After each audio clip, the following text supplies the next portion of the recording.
Nicki Minaj is defending herself after her tweets about why she's not yet gotten the COVID-19 vaccine were misconstrued, leading to a major internet-wide conundrum amongst her fans. Let's break this down. Yesterday, stars swarmed the red carpet for the highly anticipated Met Gala, but before the event could even start, fans were wondering why Nicki Minaj would not be making an appearance, as well as why she canceled her VMAs appearance the night before. Nicki confirmed that she contracted COVID while rehearsing her VMAs performance, which is why she had to cancel.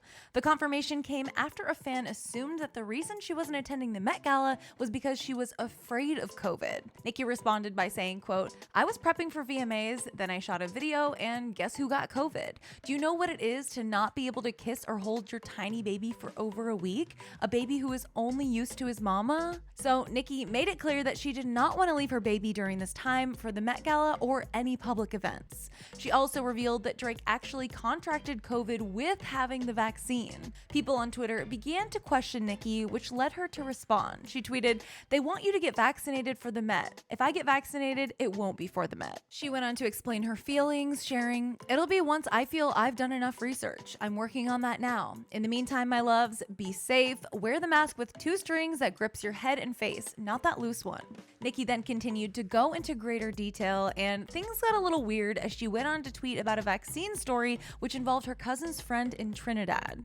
She wrote, "My cousin in Trinidad won't get the vaccine because his friend got it and became impotent. His testicles became swollen." Nicki explained that this greatly impacted his friend's life, especially after being weeks away from his wedding, to which she added, "So just pray on it and make sure you're comfortable with your decision, not bullied." Some fans chimed in by sharing their own experiences, like this user who tweeted to Nicki, quote, "I had to get the vaccine because they wouldn't let me look for a job or get a job and to earn some money, and now I'm unsure about getting the second vaccine." Nicki responded to them saying that she actually would recommend they get the vaccine, responding, "A lot of countries won't let people work without the vaccine. I def recommend they get the vaccine. They have to feed their families. I'm sure I'll be vaccinated as well because I have to go on tour, etc." And when another fan told Nicki they have the vaccine and have not contracted COVID, she responded with a supportive tweet saying, "That's amazing, babe. This is the norm." And since this entire tweet storm took place amongst Nicki's 22 million followers,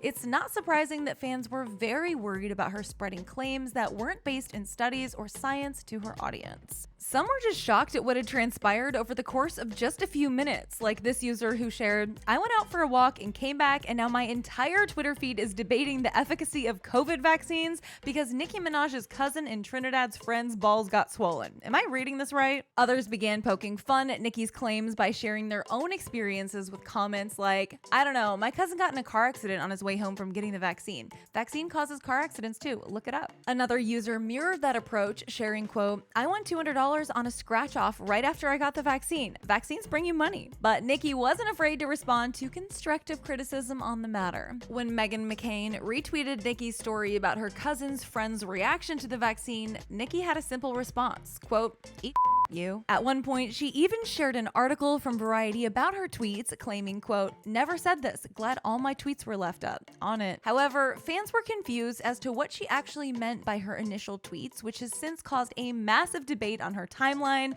as one follower responded to Nicki with a screenshot of her own words, adding, quote, "This is literally what you said verbatim." And as the coverage of her tweets and her family's experiences started to gain traction, Nicki continued to claim that newsrooms were getting it all wrong. She shared a screenshot of headlines, adding, quote, "3 lies in a row from huge news platforms. I cited my young child as why I didn't want to travel, but notice how none of them mentioned that. Ask yourself why that was." At one point, Nicki shared a voice memo to Twitter of her and her son, who she calls Papa Bear, laughing at the tweet.